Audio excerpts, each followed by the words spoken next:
Welcome to study for GS. आज हम देखने वाले हैं भारतीय कृषि से संबंधित महत्वपूर्ण प्रश्नों को जो आपके एग्जाम के लिए इंपॉर्टेंट हैं। ये सभी प्रश्न सिलेक्टेड प्रश्न हैं जिससे आपसे एग्जाम में प्रश्न पूछा जाएगा, तो आप वीडियो को ध्यान से देखिएगा।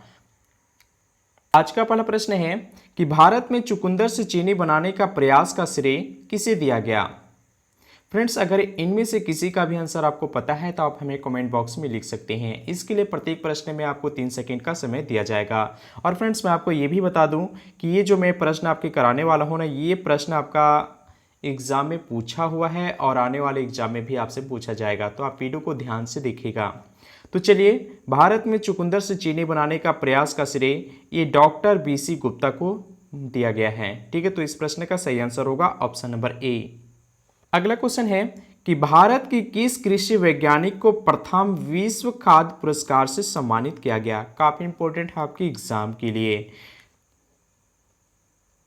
तो देखिए, ये हैं प्रोफेसर M.A. स्वामीनाथन। ठीक है, तो प्रोफेसर M.A. स्वामीनाथन जिन्हें प्रथम विश्व खाद्य पुरस्कार से सम्मानित किया गया है। काफी इंपॉर्टेंट है आपके एग्जाम के लिए। और प्रश्न आपसे एग्जाम में ये भी प्रश्न पूछा जाता है कि प्रोफेसर M.A. स्वामीनाथन, ठीक है, ये हरित क्रांति के जनक भी माने जाते हैं। ठीक है, तो याद रखिएगा कि हरित क्रांति के जनक कौन है, ये हैं प्रोफेसर M.A. स्वामीनाथन। काफी इंपॉर्टेंट है आपके एग्जाम में और इसे एग्जाम में प्रश्न पूछा भी है। अगला क्वेश्चन है, संयुक्त राष्ट्र पर्यावरण कार्यक्रम में किन्हें आर्थिक परिस्थिति का पिता कहा जाता है, यानी फादर्स ऑफ इकोनॉमिक्स इकोलॉजी किन्हें कहा गया है।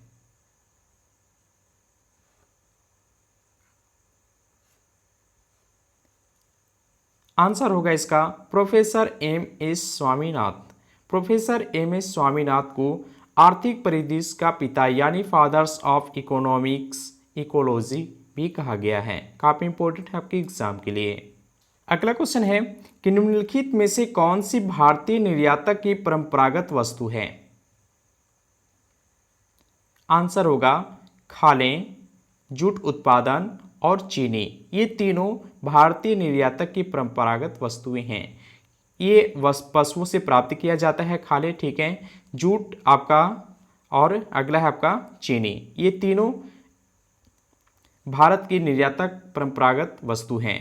तो इस प्रश्न का सही आंसर होगा ऑप्शन नंबर डी, उपर्युक्त सभी।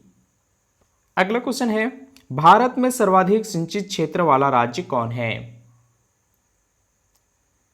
आंसर होगा इसका उत्तर प्रदेश। भारत में सर्वाधिक सिंचित क्षेत्र वाला राज्य उत्तर प्रदेश है। तो इस प्रश्न का सही आंसर होगा ऑप्शन नंबर बी। अगला क्वेश्चन है, किस पंचवर्षीय योजना में कृषि क्षेत्र का विकास लक्ष्य से अधिक हुआ था। काफी इंपॉर्टेंट है आपके एग्जाम के लिए। अगर आप JSSC CGL का अगर तैयारी कर रहे हैं तो ये प्रश्न आपके लिए काफी इंपॉर्टेंट है। आंसर होगा इसका पहली पंचवर्षीय योजना में। पहली पंचवर्षीय योजना में कृषि क्षेत्र का विकास जो लक्ष्य निर्धारित किया गया था उससे अधिक हुआ था उत्पादन। ठीक है, तो इस प्रश्न का सही आंसर होगा ऑप्शन नंबर डी, पहली पंचवर्षीय योजना। अगला क्वेश्चन है, किस उर्वरक के उपयोग हेतु भारत पूरी तरह से आयात पर निर्भर है।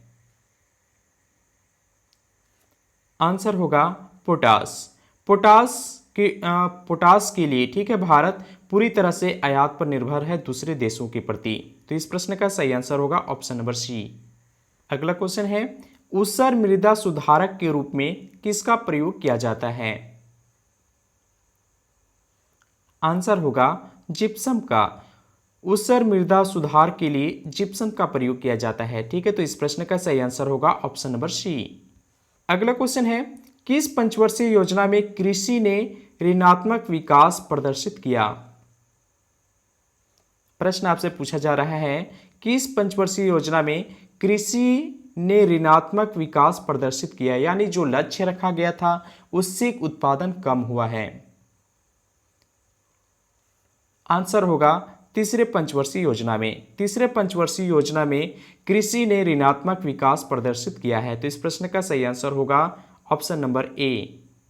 अगला क्वेश्चन है, भारत में सिंचित क्षेत्र के सबसे अधिक भाग पर किसकी खेती होती है। आंसर होगा गन्ना की। भारत में सिंचित क्षेत्र में सबसे अधिक भाग पर गन्ना की खेती की जाती है। तो राइट आंसर होगा ऑप्शन नंबर ए। अगला क्वेश्चन है, प्रायद्वीपीय भारत में सिंचाई का प्रमुख साधन क्या है? आंसर होगा तालाब। प्रायद्वीपीय भारत में सिंचाई का प्रमुख साधन तालाब है। प्रायद्वीपीय भारत मतलब ये जो भारत के इस प्रकार से जो पोर्शन है ना फ्रेंड्स, इसी को प्रायद्वीपीय भारत कहते हैं। अगला क्वेश्चन है, राष्ट्रीय खाद्य सुरक्षा मिशन में किसको सम्मिलित नहीं किया गया है? आंसर होगा तिलहन को। राष्ट्रीय खाद्य सुरक्षा मिशन में तिलहन को सम्मिलित नहीं किया गया है। राइट आंसर हो जाएगा ऑप्शन नंबर ए। अगला क्वेश्चन है, राष्ट्रीय कृषि वानिकी अनुसंधान केंद्र कहाँ स्थित है? आंसर होगा उत्तर प्रदेश में। राष्ट्रीय कृषि वानिकी अनुसंधान केंद्र ये आपका उत्तर प्रदेश में स्थित है। अगला क्वेश्चन है, राष्ट्रीय हॉर्टिकल्चर मिशन किस पंचवर्षीय योजना में प्रारंभ किया गया? आंसर होगा इसका 10वीं पंचवर्षीय योजना में। राष्ट्रीय हॉर्टिकल्चर मिशन ये आपका 10वीं पंचवर्षीय योजना में शुरू किया गया है। अगला क्वेश्चन है, रबी फसल को कब बोया जाता है? आंसर होगा अक्टूबर नवंबर में। रबी फसल को अक्टूबर नवंबर में बोया जाता है। राइट आंसर होगा ऑप्शन नंबर बी। अगला क्वेश्चन है, खरीफ फसल कब बोया जाता है? आंसर होगा जून जुलाई में। ठीक है, जून जुलाई में खरीफ फसल को बो दिया जाता है। और इसकी कटाई कब की जाती है? तो याद रखिएगा, खरीफ फसल की कटाई सितंबर से अक्टूबर, ठीक है, के बीच में की जाती है। अगला क्वेश्चन है, जायद फसल कब बोया जाता है?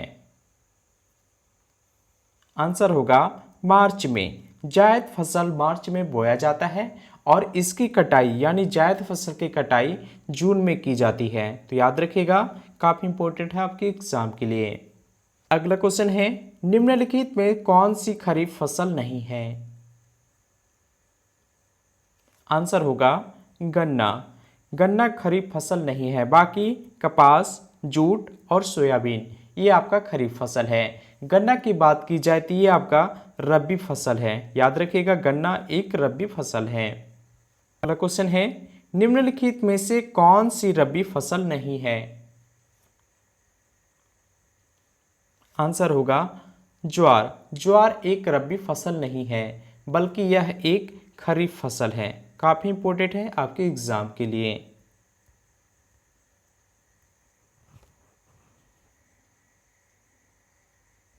अगला क्वेश्चन है, सफेद स्वर्ण किस फसल को कहा जाता है?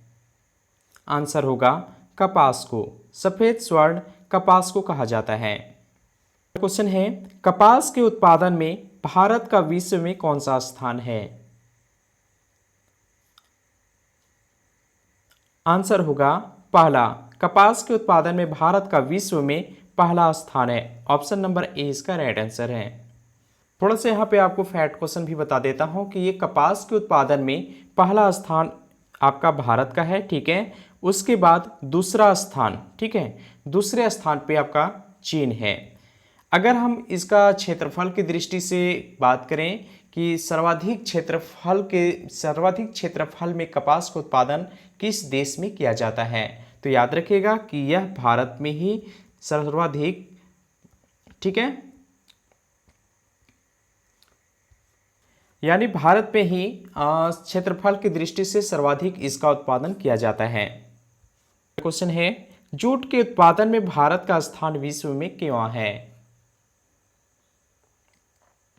आंसर होगा पहला। जूट के उत्पादन में भारत का स्थान विश्व में पहला है, जबकि जूट के उत्पादन में दूसरा स्थान बांग्लादेश है। ठीक है, बांग्लादेश का दूसरा स्थान है। क्वेश्चन है, कपास के उत्पादन में भारत का अग्रणी राज्य कौन है? काफी इंपॉर्टेंट है आपके एग्जाम के लिए, ये एग्जाम में कई बार प्रश्न पूछा है। तो याद रखिएगा, कपास के उत्पादन में भारत का अग्रणी राज्य महाराष्ट्र है। ऑप्शन नंबर सी इसका राइट आंसर है। जबकि अगर हम दूसरे राज्य की बात करें कि भारत में कपास के उत्पादन में दूसरे नंबर पे कौन सा राज्य है, तो याद रखिएगा ये आपका गुजरात है। और क्षेत्रफल की दृष्टि से कपास के उत्पादन में अग्रणी राज्य भी आपका महाराष्ट्र ही है, तो काफी इंपॉर्टेंट है आपके एग्जाम के लिए। अगला क्वेश्चन है, भारत में चाय का उत्पादन सर्वाधिक कहाँ किया जाता है? आंसर होगा असम में। भारत में चाय का उत्पादन सर्वाधिक असम में किया जाता है। तो इस प्रश्न का सही आंसर ऑप्शन नंबर डी। अगला क्वेश्चन है कि रेशम उत्पादन में भारत का विश्व में कौन सा स्थान है? आंसर होगा दूसरा।